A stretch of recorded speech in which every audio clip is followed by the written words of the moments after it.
दोस्तों, आज मैं आपके लिए एक सुपर नेचुरल हॉरर फिल्म लाया हूँ जिसका नाम है हॉन्टर। ये मूवी 2013 में रिलीज की गई थी। फिल्म के स्टार्ट में हमें एक रूम दिखाया जाता है जहाँ पर रखे बहुत से जार्स में स्पिरिट्स बंद होती हैं। अगले सीन में हम एक लड़की लीजा को देखते हैं जो वॉकी टॉकी पर आए अपने भाई रॉबर्ट के मैसेज से जागती है। उसके बाद वो जाकर रॉबर्ट को उसका वॉकी टॉकी देती है और कहती है कि तुम इसे मेरे रूम में छोड़ आए थे। रॉबर्ट बोलता है कि मैंने नहीं, एडगर ने वहाँ छोड़ा था। लीजा को लगता था कि एडगर रॉबर्ट का कोई इमेजिनरी फ्रेंड है, मगर रॉबर्ट कहता है कि वो इमेजिनरी नहीं है। लीजा की मॉम उसे लॉन्ड्री करने के लिए कहती हैं, जो वो रोज करती थी। एक्चुअली में उनकी पूरी फैमिली का मर्डर हो चुका था और वो सब उनकी स्पिरिट्स थी। वो लोग उसी दिन में स्टक हो चुके थे जिस दिन उनका मर्डर हुआ था। लीजा ये बात जान गई थी कि वो मर चुकी है, लेकिन उसके मॉम, डैड और भाई ये बात नहीं जानते थे। लीजा उन्हें बताने की कोशिश करती है, मगर वो लोग यकीन नहीं करते और लीजा उस लूप में फंसे रहकर तंग आ चुकी थी। उसके डैड उस दिन गाड़ी ठीक कर रहे थे और नेक्स्ट डे उसका 16th बर्थडे था। उसकी मॉम को लॉन्ड्री के कुछ कपड़े नहीं मिल रहे थे। वो अपने पेरेंट्स को बताने की कोशिश करती है कि हम एक ही दिन में स्टक हो गए हैं और रोज वही काम कर रहे हैं, लेकिन वो लोग नहीं समझते क्योंकि उन्हें रोज पहले का सब भूल जाता था। तब वो बताने की कोशिश करती है कि हम सब मर चुके हैं, लेकिन रॉबर्ट आकर रोक देता है। उसके बाद वो अपने रूम में क्लारनेट बजाने के लिए जाती है और इसी तरह सारा दिन गुजर जाता है। अगली सुबह फिर से उसकी आंख रॉबर्ट के मैसेज से खुलती है जो एडगर के साथ किसी सीक्रेट केव में जाने की बात कर रहा था और वो अगेन लॉन्ड्री के लिए जाती है। अचानक वहाँ उसे कोई आवाज आती है और वो देखने की कोशिश करती है, मगर फिर डर के उधर से वापस आ जाती है। फिर फोन रिंग होता है, मगर उठाने पर कोई नहीं बोलता। उसके बाद रूम में जाकर वो क्लारनेट बजाती है तो उसे कहीं और से भी क्लारनेट की आवाज आती है जो कि डक्ट से आ रही थी। लीजा देखने की कोशिश करती है, मगर तभी उसकी मॉम आकर उसे बुला लेती हैं। उसके बाद अगेन सेम रूटीन से दिन गुजर जाता है। रात को लीजा को अपने रूम के बाहर किसी के होने का एहसास होता है। वो उठकर बाहर जाती है तो उसे एटिक का दरवाजा खुला हुआ नजर आता है। वो अंदर जाने लगती है तो दरवाजा बंद हो जाता है। लीजा डरकर रूम में चली जाती है। अगली सुबह फिर वैसे ही उसकी आंख खुलती है और वो लॉन्ड्री रूम में मशीन के पीछे एक दरवाजा देखती है जहाँ से लास्ट टाइम आवाज आई थी, मगर वो लॉक्ड था। उसके बाद रूम में क्लारनेट बजाते हुए दोबारा एटिक से आवाज आती है। अंदर जाने पर उसे एक वीडियो कैसेट गिरी हुई मिलती है जो उनके उस घर में शिफ्टिंग के टाइम की थी।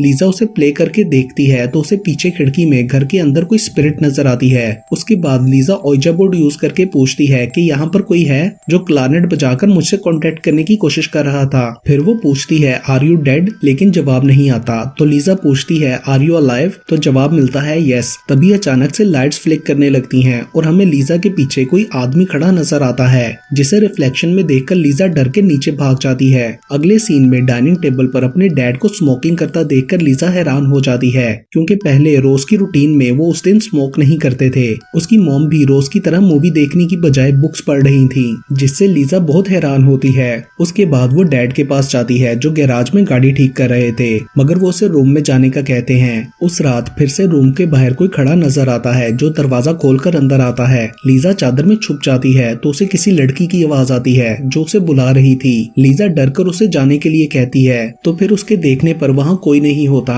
अगली सुबह जब उसकी आंख खुलती है तो वो देखती है कि डैड ने सब चीजें बिखेर रखी हैं और मॉम पर गुस्सा कर रहे हैं कि मेरे स्पार्क प्लग्स क्यों गायब हैं, जो कार के इंजन में से गायब थे।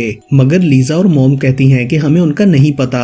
अचानक डोरबेल होती है और वहाँ एक पेल सा दिखने वाला आदमी होता है जो कहता है मैं फोन ठीक करने आया हूँ। लीजा उसे देखकर घबरा जाती है। वो आदमी ऊपर चला जाता है तो लीजा भी उसके पीछे जाती है और देखती है कि वो आदमी उसके रूम में बैठा सिगरेट पी रहा है। आदमी लीजा से पूछता है कि तुम्हें कब से पता चला कि तुम मर चुकी हो। लीजा उससे पूछती है कि तुम कौन हो, यहाँ पर क्या चल रहा है और हमारे साथ क्या हुआ है। तो वो कुछ नहीं बताता और कहता है कि तुम्हें कोई भी आवाजें आए या कोई तुम्हें बुलाए तो उसे इग्नोर करना। अगर तुमने किसी जिंदा इंसान या किसी और स्पिरिट से कांटेक्ट करने की कोशिश की तो तुम्हें और तुम्हारी फैमिली को उसका अंजाम भुगतना पड़ेगा। अगले सीन में वो देखती है कि उसके मॉम और डैड को सिगरेट और सुबह की लड़ाई के बारे में कुछ याद नहीं था, जैसे वो सब हुआ ही ना हो। तो लीजा फ्रस्ट्रेट होकर घर से बाहर चली जाती है, लेकिन काफी देर चलने के बाद भी वो बार बार उसी घर तक वापस आ जाती थी। तो वो वापस अंदर जाकर एटिक में जाती है और ओइजा बोर्ड लेकर दोबारा से जिंदा लड़की से कांटेक्ट करने की कोशिश करती है और अपनी कंडीशन बताती है। उस आदमी के बारे में भी बताती है जिसकी स्पिरिट ने उसे किसी से कांटेक्ट करने से मना किया था। बहुत ज्यादा कोशिश के बावजूद भी उसे कोई जवाब नहीं मिलता। तो वो रूम में आ जाती है, लेकिन वहाँ बेड पर एक लड़की सो रही थी जिसका नाम ओलिविया था। वो लीजा से कहती है कि मेरी मदद करो, फ्लोर के नीचे देखो। बाहर से ओलिविया के फादर दरवाजा नॉक कर रहे होते हैं और फिर उनके दरवाजा खोलने पर सब गायब हो जाता है और लीजा सो जाती है। अगली सुबह वो फ्लोर के नीचे से एक डायरी निकालती है जिसमें फ्रांसिस निकोलस और कुछ और लड़कियों की मिसिंग रिपोर्ट्स वाली न्यूज़पेपर कटिंग्स लगी हुई थी। डायरी में से एक चाबी भी निकलती है जो कि लॉन्ड्री रूम वाले सीक्रेट डोर की थी। उस डोर से अंदर जाने पर लीजा को एक पैसेज मिलता है जिसके एंड पर पानी में पड़ी कुछ चीजें नजर आती हैं। वहाँ पर एक फर्नेस भी होती है जहाँ उसे एक लड़की के जलने का विजन आता है और फिर लीजा डर के बाहर आ जाती है और उसकी मॉम लंच के लिए बुला लेती हैं। रॉबर्ट डाइनिंग टेबल पर हर वक्त ये शो करता था कि एडगर उसके साथ है। अचानक फोन रिंग होता है और डैड लीजा को बताते हैं कि तुम्हारे टीचर की कॉल है। ये सुनकर लीजा घबरा जाती है।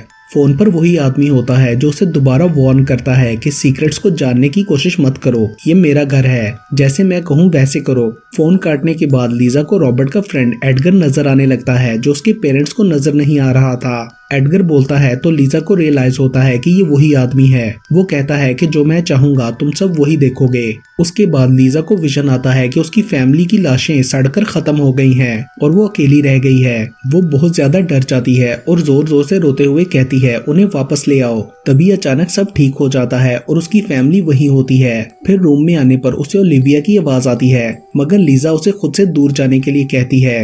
लेकिन तभी बाथरूम में उसे ओलिविया नजर आती है जिसके टच करने पर वो उसकी टाइमलाइन में पहुंच जाती है और ओलिविया की बॉडी में चली जाती है। वहां उसे अपनी फैमिली की मर्डर न्यूज का पेपर मिलता है। उनका 1985 में मर्डर हुआ था और ओलिविया की फैमिली फ्यूचर में उसी घर में रहती थी जिसमें उसके मॉम, डैड और छोटी बहन थी। उसके डैड भी गाड़ी ठीक कर रहे होते हैं और स्मोकिंग करते हैं। वो लोग उसे ओलिविया समझ रहे थे। डैड उस पर गुस्सा करके अंदर जाने को कहते हैं और अपना लाइटर गाड़ी में फेंक देते हैं। तभी अचानक लीजा अपने टाइम में वापस आ जाती है। वो समझ गई थी कि उस आदमी का अगला विक्टिम ओलिविया की फैमिली है जिसने उन्हें मारकर इस घर में स्टक किया हुआ था।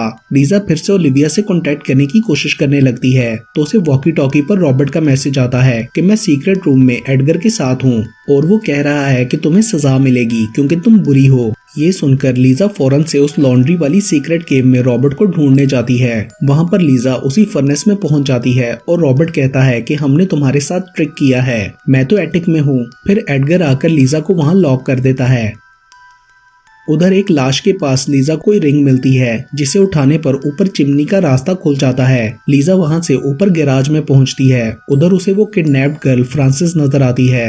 लीजा उसकी टाइमलाइन में पहुंच गई थी जिसे एडगर ने किडनैप कर रखा था और वो वहां से भागने की कोशिश कर रही थी। लीजा उसे बताती है कि तुम मर चुकी हो और अब वापस घर नहीं जा सकती।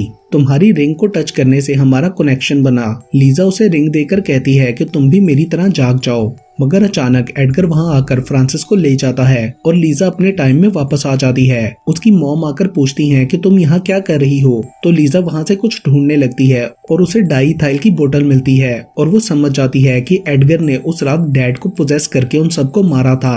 वो मॉम से कहती है कि आपने हमें बचाने के लिए कुछ क्यों नहीं किया, प्लीज अब तो जाग जाएं। उसके बाद वो रॉबर्ट के पास जाती है तो उसे पता चलता है कि रॉबर्ट भी जाग गया है। उसे अपने मरने का पता चल गया था। रूम में जाकर लीजा क्लारनेट बजाकर ओलिविया से कांटेक्ट करने की कोशिश करती है और वो ओलिविया के टाइम में पहुंच जाती है। वहां उसे ओलिविया की वीडियो मिलती है जिसमें वो लीजा को बताती है कि तुमसे पहले इस घर में एडगर म्यूलेंस रहता था। उसने बहुत सी लड़कियों को मारा और फिर तुम्हारे इस घर में आने से पहले 1983 उसकी मौत हुई। मुझे तुम्हारा लॉकेट मिला जिस वजह से मैं तुमसे कनेक्ट कर सकी। मेरे डैड बदल चुके हैं, तुम मेरी मदद करो, हमें बचा लो। उसके बाद लीजा नीचे जाती है तो ओलिविया के डैड उसकी मॉम पर गुस्सा कर रहे होते हैं कि मेरे स्पार्क प्लग्स कहाँ हैं, जैसा सीन ओलिविया ने अपनी फैमिली में पहले देखा था। सेम वही रिपीट होता है। ओलिविया के डैड को एडगर ने पोजेस कर लिया था। लीजा उसकी मॉम से कहती है कि ये तुम्हारा हस्बैंड नहीं है, तुम अपने बच्चों को लेकर इस घर से चली जाओ। डैड कहते हैं कि ओलिविया नींद में चल रही है, इसकी बात मत सुनो, मैं इसे रूम में छोड़कर आता हूँ। लीजा उससे डरकर बाहर भागती है और लोगों को हेल्प के लिए बुलाती है। कोई आवाज नहीं सुनता। लीजा भागते हुए लॉन से बाहर जाने लगती है तो गिर जाती है और एडगर उससे कहता है कि स्पिरिट अपने घर से बाहर नहीं जा सकती। उसके बाद लीजा अपने टाइम में वापस आ जाती है। तभी उसकी मॉम बताती है कि मैं जान गई हूँ कि हम सब मर चुके हैं। उसके बाद वो डैड के पास जाकर उन्हें वो सब याद करवाती है जो उस रात हुआ था। उन्हें याद आ जाता है कि उन्होंने अपनी फैमिली को मारा था। तब लीजा बताती है कि किसी ने आपको पोजेस करके ये सब करवाया।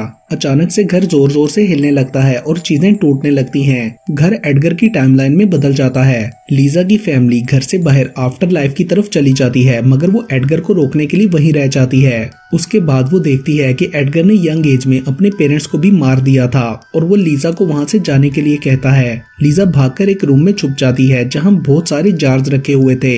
एडगर बोलता है कि तुम यहाँ मुझसे नहीं छुप सकती, अब मुझे तुम्हारी जरूरत नहीं है, मेरे पास नई स्पिरिट्स आ गई हैं। लीजा ओलिविया से दोबारा कांटेक्ट करके उसके रूम में पहुंच जाती है जहां उसके डैड दरवाजा नॉक कर रहे होते हैं। लीजा बेड के नीचे छुप जाती है और उसके डैड के अंदर आने पर बाहर भागकर बेसमेंट में उस सीक्रेट केव में चली जाती है। उधर जो चीजें थी वो पहले उस घर में मरने वाले लोगों की पर्सनल बिलोंगिंग्स थी।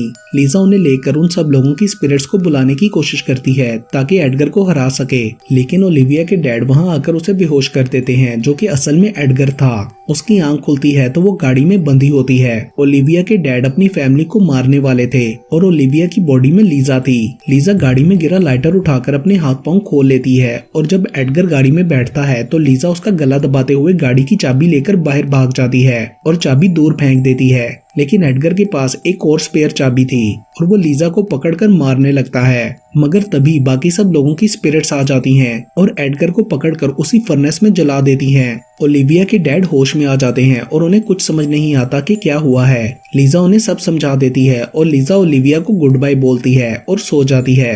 अगली सुबह वो अपनी फैमिली के साथ बर्थडे के दिन हेवन में जागती है। वो लोग उस लूप से अब बाहर आ चुके थे और इसके साथ ही ये मूवी यहीं पर खत्म हो जाती है।